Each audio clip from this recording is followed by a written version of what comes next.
Hi there. Well, you can see on the bench today I've got my lovely 1957 design by Peter Fisher, the Ion.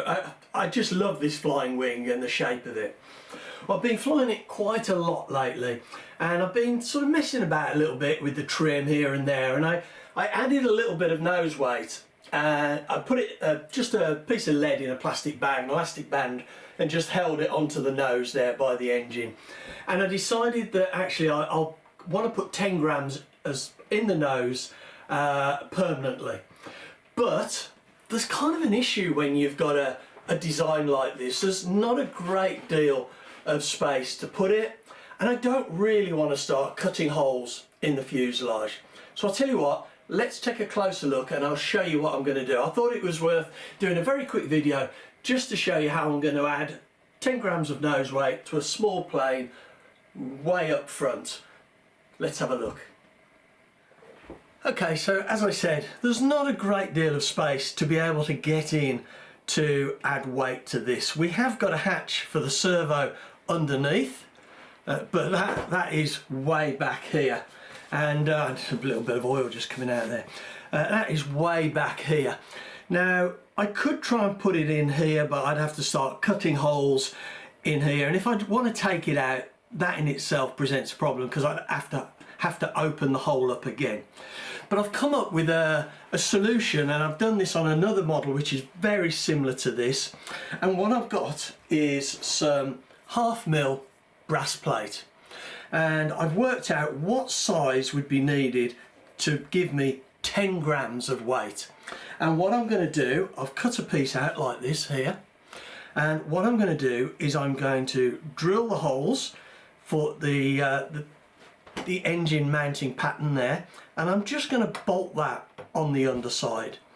And to me that is a perfect solution, because you can't get much further forward than that really, unless you make a heavier spinner nut. I'll show you quickly the one I've already done on a similar design plane. Right, well this is the one that I've done in the past, and you can see the brass plate there. This is slightly different because it's on the outside of the fuselage, but it is still using the 4 engine bolts there, and you can see here it'll just sit down a little bit more than this one. But I really like brass. I mean it's heavier than steel, I believe it is anyway. It looks nice, it looks purposeful. You could say, well, why don't you just bolt some lead on? I don't like bolting lead because I find the holes with the vibration of the engine get bigger and it becomes loose after a while. And I think, like I said, I think the brass, it's not particularly expensive when you're using small pieces like this, and I think it just looks very nice and purposeful. Now, when we come to do this one, the bolts on the back are long enough, but I'm just going to have to change the bolts on the front. But that'll be easy enough. So anyway, I'm going to get this marked out, get this bolted on, and we'll come back and have a look. Okay, I'll just show you how I'm going to mark this plate now. So what I'm going to do is use this laying out fluid die-cam, and I'm just going to put a blob on each of the bolt head, well, not bolt heads, but the bottom of the bolts. There we go. And now, that'll take a while to dry. What we can do is we can line up this plate, and we can just, if I can get it right, just push that down and down there, look. And now we should have 4 blue dots. Now I moved it a little bit as I put it down, so they might be a little bit smudged, we'll see. But there we go, a little bit smudged. But I'm going to drill the holes bigger than they need to be. So I mean, these are 2 mil screws, and what I'm going to do is I'm going to drill them 2.5 mil, so there should be plenty of room there to move it around. Right, so now we'll take the nuts off, and hopefully these nuts will come off without disturbing the engine. We can just, because the last thing I want to do, the engine's in the right place at the moment, and I really don't want to move that because we've got the right thrust and down thrust and everything. So I'm even going to leave the washers, I think, and just stick this over the top. Now you saw the die cam, probably put a little bit too much on, and next time I'll put I'll put a little bit less on and hopefully have smaller dots.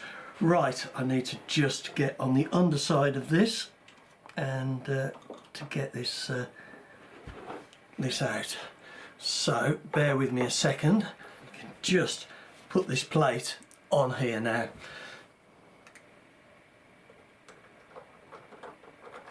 There we go, look at that, just fits over there lovely.